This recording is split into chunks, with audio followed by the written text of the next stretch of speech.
শাবান মাসের প্রধান কাজ রোজা রাখা। রাসূল সাল্লাল্লাহু আলাইহি ওয়াসাল্লাম বেশি বেশি রোজা রেখেছেন। এমনকি আম্মা আয়েশা রাদিয়াল্লাহু তাআলা আনহা তিনি বলেন যে রমজান বাদ দিয়ে শাবান মাসে আল্লাহ রাসূল সাল্লাল্লাহু আলাইহি ওয়াসাল্লাম সব থেকে বেশি রোজা রাখতেন। অন্যান্য মাসে নফল রোজা রাখতেন, যেরকম সপ্তাহ 2টি রোজা রাখা, মাসের রোজা রাখা, কিন্তু শাবান মাসের মতো বেশি রোজা আর কোনো মাসে রাখতেন না।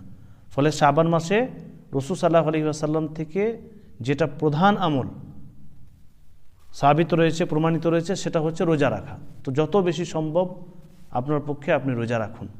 অন্যান্য যে সমস্ত কাজগুলি আমরা শাবান মাসে করি, যেগুলো হাদিস দ্বারা সাবিত নেই, আমরা ইবাদতের ক্ষেত্রে বারবার জানি এবং বারবার বলি, ইবাদতের ক্ষেত্রে বারবার আমরা বলি যে ইবাদত হচ্ছে রাসূল সাল্লাল্লাহু আলাইহি ওয়াসাল্লাম যেটা করেছেন, সাহাবায়ে কেরামরা করেছেন, সেটাই করতে হবে, এর বাইরে কিছু নেই। তো শাবান মাসে রাসূল সাল্লাল্লাহু আলাইহি ওয়াসাল্লাম বেশি বেশি রোজা রেখেছেন, আপনি রোজা রাখেন। আমরা অনেকে জিজ্ঞাসা করি যে শাবান মাসে ওস্তাদ এটা করা যাবে, 15 শাবান 14 শাবানের রাত্রে এটা করতে পারবো, ওটা করতে পারবো? এগুলো প্রশ্ন আপনি না করে আল্লাহ রাসূল যেটা করেছেন সেটা করেন। এটা করতে পারবো, ওটা করতে পারবো, এটা পারবো কি পারবো না, এটা করা যাবে কি যাবে না, এটা আমাদের সমাজে প্রচলিত রয়েছে, এটা করবো কি করবো না, রাসূল সাল্লাল্লাহু আলাইহি ওয়াসাল্লাম করেছেন কি করেন না, এটা দেখবেন বাস। রাসূল সাল্লাল্লাহু আলাইহি ওয়াসাল্লাম থেকে শাবান মাসে সব থেকে বেশি যেটা প্রমাণিত, তিনি যেটা আমল করেছেন সেটা হচ্ছে রোজা রাখা। আপনি রোজা রাখেন, হয় আপনি লাগাতার 3টে 4টা 5টা একসাথে রাখেন সম্ভব হলে। এখন শীতকাল চলছে, শীতকালে রোজা রাখা আরও সহজ, অনেক সহজ শীতকালে রোজা রাখা। দিন ছোট, সাথে তৃষ্ণা কম লাগবে, পিপাসা কম লাগবে, খিদে কম লাগবে, এইরকমই দেখবেন দিন পার হয়ে যাচ্ছে।